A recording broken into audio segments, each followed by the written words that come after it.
Hello, good morning mga kaplantitos, kaplantitas. Welcome to my YouTube channel.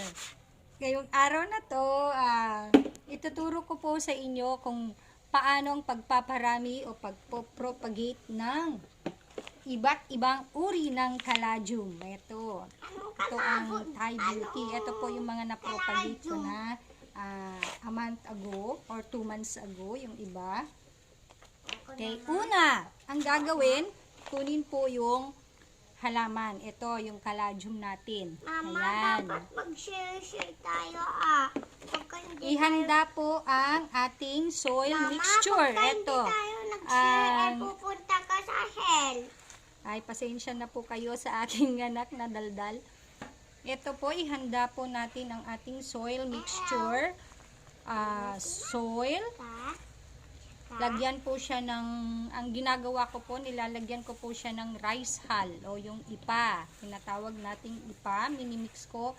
At yung vermicast. Ito, ang vermicast, binibili ko po ito sa halagang 15 pesos 1 kilo. Minimix ko po siya. Ayan. Pag na-mix na po ninyo, okay, handa na po natin yung ating halaman na ipopropagate. Ito po siya.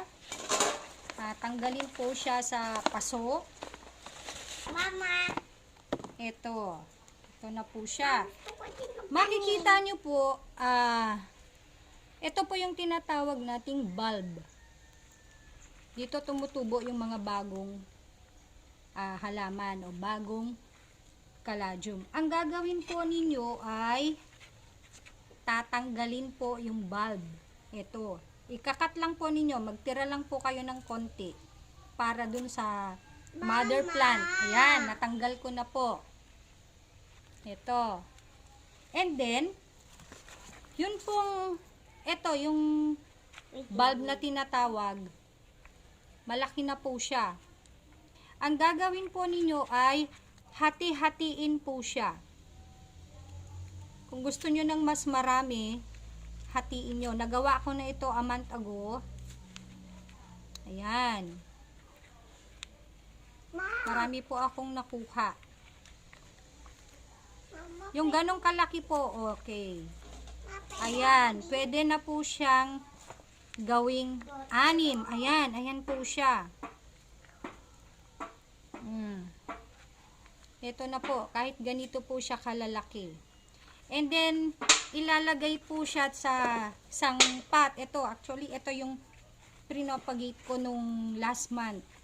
Yan, tumubo na sila. Ilalagay lang po siya dito at mag-antay lang po ng 1 buwan.